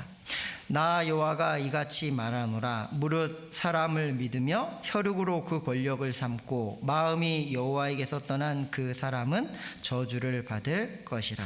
그는 사막의 떨기나무 같아서 좋은 일에 오는 것을 보지 못하고 광야 간조한 곳 건건한 땅 사람이 거하지 않는 땅에 거하리라.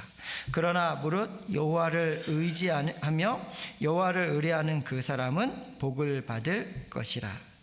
그는 물가에 심기운 나무가 그 뿌리를 강변에 뻗치고 더위가 올지라도 두려워 아니하며 그 잎이 청청하며 가무는 해에도 걱정이 없고, 같이 읽어볼까요? 결실이 그치지 아니함 같으니라. 열매를 맺는 삶이 되는 거예요. 내가 교회 안에서만 거했는데 나의 삶 가운데 뭐예요? 성령의 9가지 열매가 맺히죠. 하나둘씩 열매가 맺히고 변화되는 삶이 있습니다. 거기에 전도의 열매도 맺혀가기 시작하는 거죠. 그 모든 역사가 이루어져요. 그래서 내가 하나님의 몸된 교회를 만났다라는 것, 그것이 얼마나 큰 은혜가 있는지 그걸 기억할 필요가 있고, 그리고 그 교회 가운데 정말 풍성하게 공급해 주시는 것을 내가 먹고 그리고 누리고, 그런 가운데서 신앙을 견고하게 할 필요가 있습니다. 그래서 뿌리를 깊게 넓게 내려야 되잖아요. 예레미야 성경에 보면은요, 사도 바울이 예레미야가 아니라 에베소서 성경에 보면 사도 바울이 에베소 성도들을 위해서 기도하는 두 가지 제목이 있습니다. 첫 번째는 사도행전 1장 18절에 보면요, 영혼의 눈이 흐려지지 않고 밝아지길 원한다. 세상 가운데 살아가다 보니까 영혼의 눈이 흐려지는 거잖아요. 신령한 것을 보는 쪽으로 밝아졌는데 다시 이게 흐려지고, 세상을 보는 쪽으로 밝아지려고 하고, 신령한 것을 보는 것은 흐려지려고 하고, 우리가 신앙생활을 교회에서만 있는 것이 아니라 세상에서 살다 보니까 세상 것들이 들어와서 자꾸 그러지거든요. 그래서 교회 안에서 계속 어떻게 해야 돼요? 이 영혼을 밝게 바꿀 필요가 있습니다. 그릇으로 따지면 하나님은 깨끗한 그릇을 사용하잖아요. 어우 더러워, 보여줄 수가 없습니다. 근데 이 더러운 내 마음을 누가 설거지해 주셔요? 교회 가운데 하나님 설거지해 주십니다. 우리가 교제 안에 나오고 말씀 안에 나오는 건요, 나를 설거지해서 깨끗하게 해주시는 거예요. 다시 쓰임받을 수 있도록 교회 가운데서 그 역사가 있어요. 그래서 첫 번째 기도의 제목이 우리를 계속 마음이 깨끗하게 되어서 주님 앞에 살아갈 수 있는 그 마음을 주신다라는 것. 그리고 두 번째는 뭐냐면요, 그리스도의 사랑 가운데 뿌리가 내려가는 거예요. 이 뿌리를 박혀가지고요, 그리스도의 사랑이 얼마나 넓은지, 얼마나 높은지, 얼마나 깊은지 그것을 더욱더 경험하게 하길 원한다고 했어요. 얼마큼 되길 원하냐? 충만하게 되기를 원한다라는 거죠. 그리스도의 사랑이 충만하게 내 안에 차기를 원하는 겁니다. 하나님의 몸된 교회 가운데서 뿌리가 내려간다라는 건 주님에 대한 사랑의 깊이를 더욱더 깨달아가는 거예요. 주님이 나를 얼마나 사랑하실까? 내가 비록 하나님 앞에 너무 부끄러운 죄를 지었다 하더라도 우리가 경험되는 건 뭐예요? 내 죄가 더 큽니까? 주님은 처음부터 그걸 아시고 날 사랑하신 사랑이 더 커요. 사랑이 더 큰 걸 경험한 거잖아요. 때로는 형제자매들 얼굴도 보기도 민망하고 교회 나오기가 너무 죄송스러운 거죠. 그래서 못 나오는 분도 봅니다. 근데 그분은 하나는 알고 둘을 모르는 거예요. 진짜 우리가 알아야 될 건 내가 실수하고 하나님 앞에 잘못한 것이 아니라 그럼에도 불구하고 하나님이 나를 얼마나 사랑하고 계셨을까. 주님은 처음부터 아셨잖아요. 그런데도 불구하고 나를 위해서 죽어주셨습니다. 그 사랑을 힘입고 그 사랑을 내가 안다라고 한다면 다시 교제 안에 나오고 다시 오뚜기처럼 일어서서 다시 주님을 위해 살아가야죠. 그런 과정 가운데 시행착오가 점점 줄어들고 진짜 온전한 그리스도인으로 바뀌어져 가죠. 여기도 보면 더위와 가뭄이 안 찾아오는 게 아니에요. 구원을 받았다 하더라도 인생의 더위는 찾아옵니다. 인생의 가뭄은 있어요. 하지만 뿌리가 깊게 넓게 그 사랑 가운데 있기 때문에요, 그 사랑의 힘 때문에 이 모든 것들을 이길 수가 있습니다. 잎이 청청해요. 그리고 결실이 그치지 않는다라고 표현되어 있습니다. 반석 위에 우리의 믿음이 시작이 되잖아요. 예수님을 믿는 믿음으로 시작을 했습니다. 그러면 이제 집을 짓는데 집을 짓는 재료가 두 가지죠. 금과 은과 보석의 재료가 있고 나무와 풀과 집의 재료가 있습니다. 모든 성도님들이 두 가지의 재료 중에 한 가지로 지금 집을 짓고 계셔요. 근데 중요한 건 불이 공력으로 나타나죠. 한번 싹 지나갈 때가 분명히 앞으로 올 겁니다. 그러면 금과 은과 보석으로 집을 지은 신앙생활은요, 견고하게 영원토록 남아있어요. 근데 나무와 풀과 집으로 집을 지은 그 신앙은요, 흔적도 없이 제가 돼서 사라져버릴 겁니다. 그게 주님을 만난 날 이루어지는 거잖아요. 내가 주님 앞에 신앙생활 하는데 내 방법과 내 생각을 고집하고 신앙생활 하는 경우가 있을 수 있죠. 그리고 그럼에도 불구하고 하나님의 뜻이 여기 있고 하나님의 인도하심이 여기에 있고 하나님이 이렇게 하라고 계속 내 마음을 알려주시잖아요. 거기에 내가 순종하고 나를 쳐서 복종하고 예수님이 십자가에 못 박으신 것처럼 내 육신의 정과 욕심을 십자가에 못 박는, 나는 날마다 죽노라는 그런 삶을 살아가기를 부단히 노력한다고 한다면 그건 금과 은과 보석으로 집을 짓는 겁니다.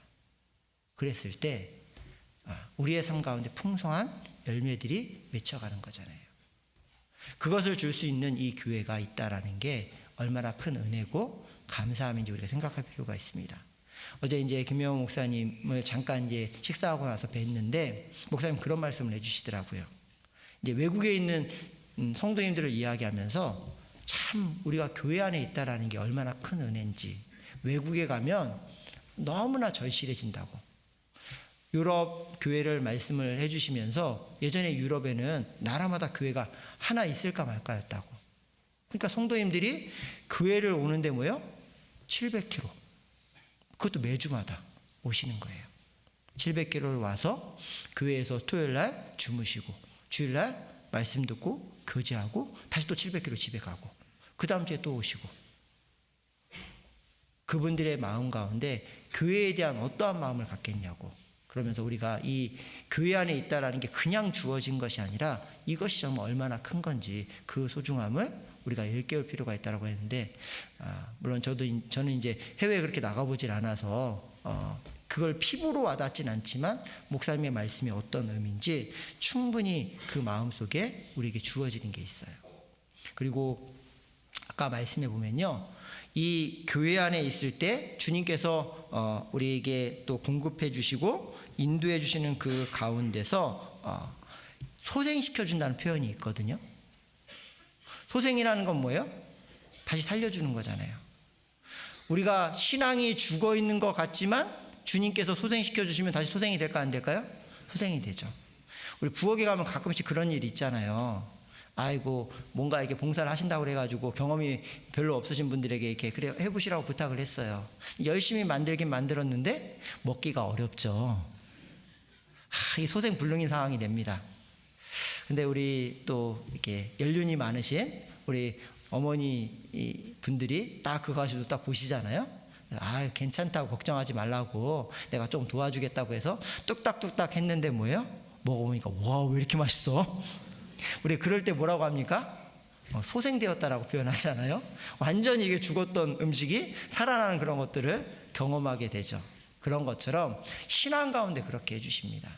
이 교회 가운데 우리를 소생시켜 주시는 거예요. 우리 봉사하다 보면 지치고 힘드시죠? 거의 넉다운입니다. 제가 예전에 이제 인천교회에서 전도사 생활을 했는데요. 인천교회는 학예수양의 주간교회다 보니까요. 이 학예수양회 때만 되면요, 준비를 너무 할 게 많아요. 그래가지고 거의 한 달 반 정도부터 계획을 세우고 한 달 동안 준비하거든요. 김장도 담고 반찬도 준비하고 해요. 저희 자매 같은 경우는 어제도 봉사, 그저께도 봉사, 오늘도 봉사, 내일도 뭘까요? 내일도 봉사예요. 회장단 중심으로 어머니의 임원들 중심으로 계속 그렇게 봉사하시는 거예요. 잘 때 보면 이 사람이 살았는지 죽었는지 시체 같아요. 근데 놀라운 건 제가 어머니의 분들을 보면서 참 대단하다고 생각하는 건 그 다음날 보면은요, 또 새벽같이 나가셔요. 그 힘을 누가 주실까요? 하나님이 주셔요. 여호와를 앙망하는 자는 무슨 힘을 주신다고요? 새 힘을 주십니다. 사실 이해가 안 되는 거예요. 이것을 경험해 보기 전에는 이해할 수가 없습니다. 그 수고하고 희생하고 그렇게 정말 힘들고 어려운데 놓을 것 같은데 못 놓잖아요.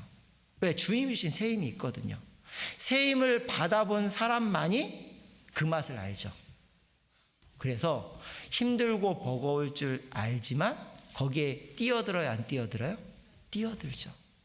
그리고 그것을 통해서 주님이 주신 그 맛은 경험해 본 사람 말고는 모르는 거죠.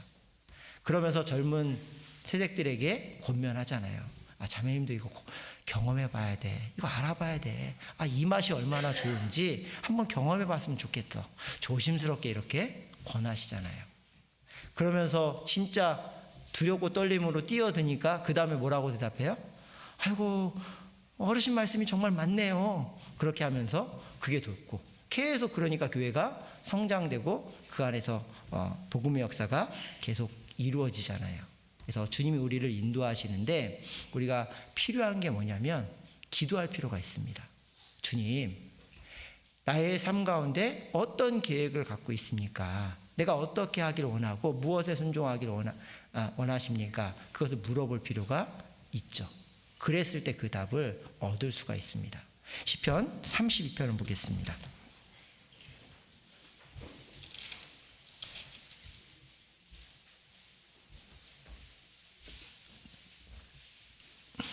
시편 32편.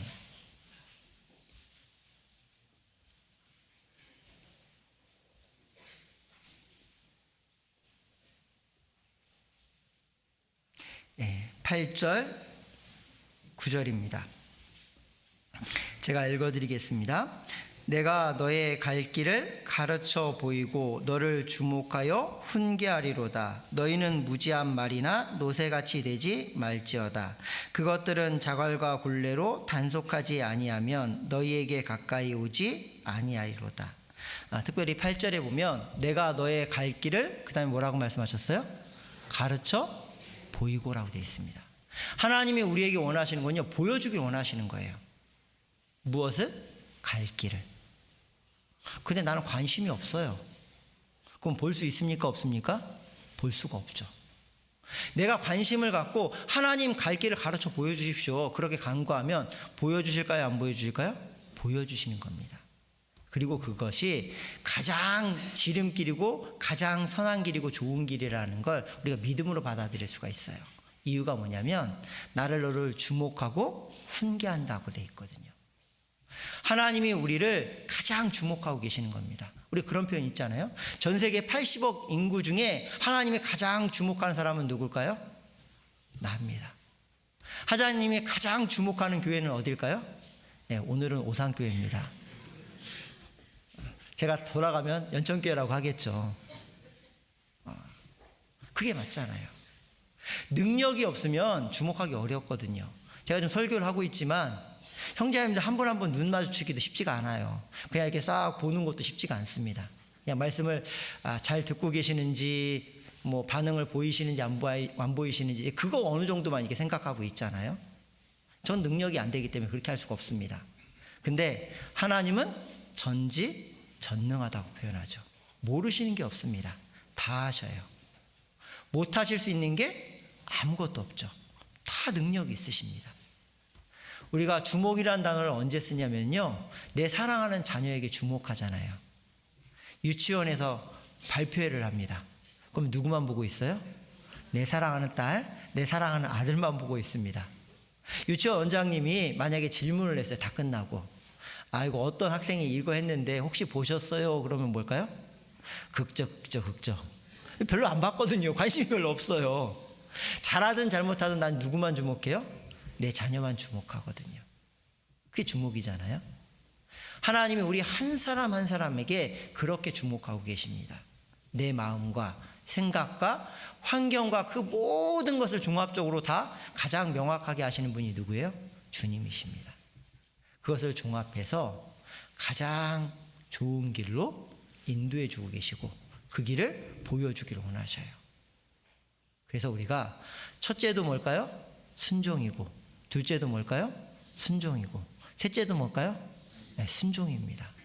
그 길을 갈 수 있다고 한다면, 그리고 그 길을 알 수 있다고 한다면 그렇게 하면 되는 거잖아요. 시행착오를 특별히 겪을 필요가 없습니다. 그래서 내가 살아있으면 신앙생활은 너무나도 버겁고 힘든 거예요. 근데 나를 죽이기 시작하면 신앙생활은 너무 재밌고 쉽습니다. 왜? 하나님이 그때마다 가르쳐 보여주시고, 그리고 그 가르쳐 보여주신 것을 가지고 내가 순종하니까 어려울 게 하나도 없거든요. 근데 내가 살아있으니까 문제가 되죠. 그래서 주의사항으로 주신 게 그 다음 구절입니다. 9절. 너희는 무지한 말이나 노새같이 되지 말지어다. 그것들은 자갈과 굴레로 단속하지 아니하면 너희에게 가까이 오지 아니하리로다. 자갈과 굴레로 단속되는 그 고통을 겪지 않았으면 좋겠다, 그 얘기예요. 말이나 노새는 자갈과 굴레로 계속 이렇게 하잖아요. 그래서 고통 가운데 순종을 합니다. 근데 우리는 그렇게 할 필요가 없이 하나님께 묻고 하나님이 가르쳐 주시면 꼭 순종하면 되죠. 사실 우리가 상담을 하시기도 하고 상담을 요청하기도 하시잖아요. 근데 상담할 때 대부분 보면 답을 몰라서 오시는 경우는 별로 없으시더라고요. 답은 아는데 마음에 안 드는 거예요. 하고 싶지 않은 거예요. 다른 방법을 찾고 싶은 거죠. 그러니까 자꾸 상담을 하십니다. 참 안타까운 경우 중에 한 가지는요, 저하고 분명히 상담하셨는데 조금 지나서 오후가 되다 보니까 다른 분들하고 또 상담하고 계셔요. 더 충격적인 거, 그 다음날 되니까 옆방의 분하고 또 상담하고 계셔요. 이거 답이 없어요. 그리고 제가 상담한 것 중에 한 분이 기억나는데요, 상담을 쭉 하시고 나서 제가 말씀한 구절을 딱 찾아드렸거든요. 그러니까 이분이 뭐라고 하셨냐면, 그 말씀 찾을 줄 알았어요. 그렇게 얘기하시더라고요. 이건 또 도대체 뭐지? 몇 년째 계속 또 동일한 고민으로 오시는 거예요. 노력은 하지만 이게 쉽지가 않는 거죠. 그래서 학예 수양에 올 때마다 계속 상담을 했대요. 근데 몇 년째 목사님마다 동일한 본문을 계속 찾아주시대요. 진리는 진리입니다. 그 상황의 답은 명확한 거예요. 그게 누가복음, 마태복음 6장 33절 말씀이었거든요. 너희는 먼저 그의 나라와 그의 의를 구하라. 중요한 건 그리하면 이 모든 것을 너희에게 뭐예요? 더하신다라고 했거든요. 더 좋은 길로 인도해 주신다라는 거예요. 내 마음의 중심 속에 무엇을 우선순위로 살아가야 될지 그게 명확하면 나머지는 하나님께 이루어 주시는 거죠. 우리가 하나님께 묻고 그 하나님의 가르쳐 주시는 것, 거기에 내가 첫 번째 순종할 수 있다고 한다면 나머지 모든 것은 뭐예요? 하나님께서 더해서 역사해 주시는 겁니다. 우리가 그런 신앙의 경험들이 하나둘씩 늘어갈 필요가 있잖아요. 무지한 말이나 노새처럼요, 자갈과 굴레로 계속 하나님께 혼나면 안 되는 거잖아요. 그래서 우리가 정말 이런 시행착오를 점점점 줄여갈 필요가 있다고 생각을 합니다. 다시 본문으로 넘어가 보겠습니다. 시편 23편.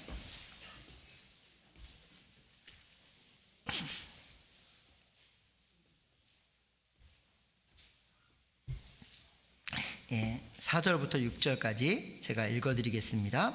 내가 사망의 음침한 골짜기로 다닐지라도 해를 두려워하지 않을 것은 주께서 나와 함께 하심이라. 주의 지팡이와 막대기가 나를 안위하시나이다. 사망의 음침한 골짜기를 다닐지라도 주님이 함께 하신다라는 것, 주님이 나를 보호하신다라는 것, 거기에 대해 믿음을 말씀을 하시고, 그리고 주께서 내 원수의 목전에서 내 상을 베푸시고 기름으로 내 머리에 바르셨으니 내 잔이 어떻게 된다고요? 넘치는 삶. 결국은 승리하는 신앙생활을 허락을 하시는 겁니다. 6절, 나의 평생의 선하심과 인자하심이 정녕 나를 따르리니. 같이 읽어보겠습니다. 내가 여호와의 집에 영원히 거하리로다.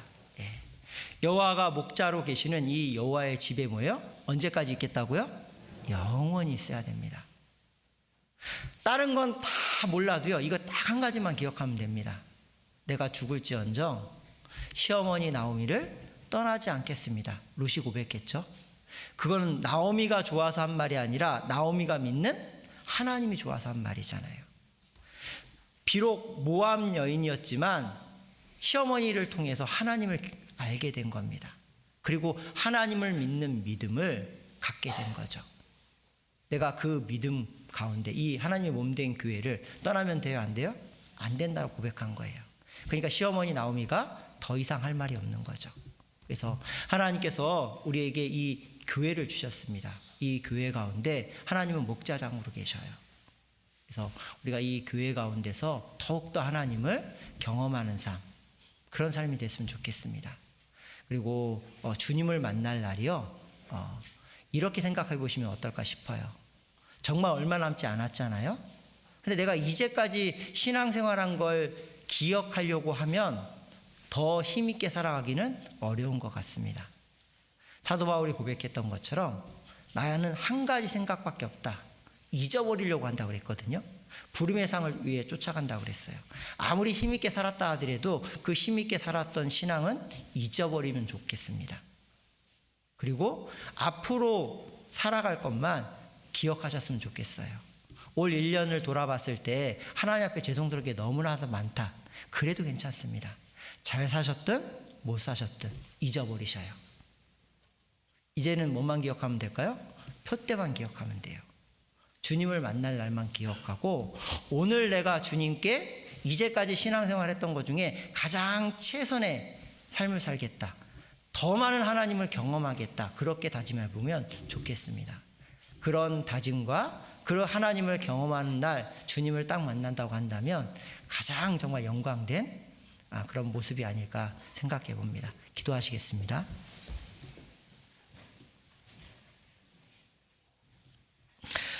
사랑과 은혜가 풍성하신 주님 감사합니다. 오늘이란 시간을 허락해 주시고 오늘도 말씀 앞으로 인도해 주시고 하나님의 몸된 교회 가운데 거할 수 있도록 허락해 주셔서 진심으로 감사드립니다.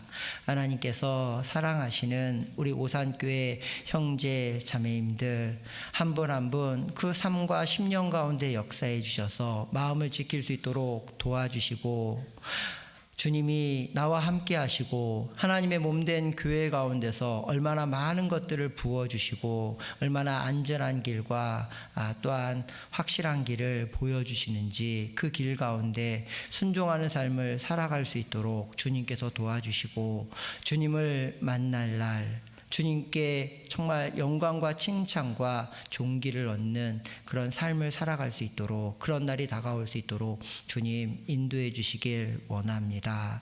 내일부터 여러 구역에서 구역 집회가 예비되어 있습니다. 귀한 영혼들 마음이 변하지 않고 발길을 그 구역 집회로 인도해 주시고 열린 마음 가운데서 말씀을 듣고 우리가 갖고 있는 그 행복을 모두 다 얻을 수 있도록 주님께서 역사해 주시길 원합니다.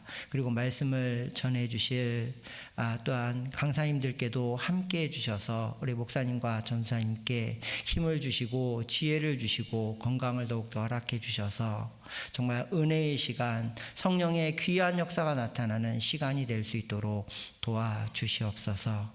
언제나 우리를 사랑하시는 예수님의 이름으로 기도드렸습니다. 아멘.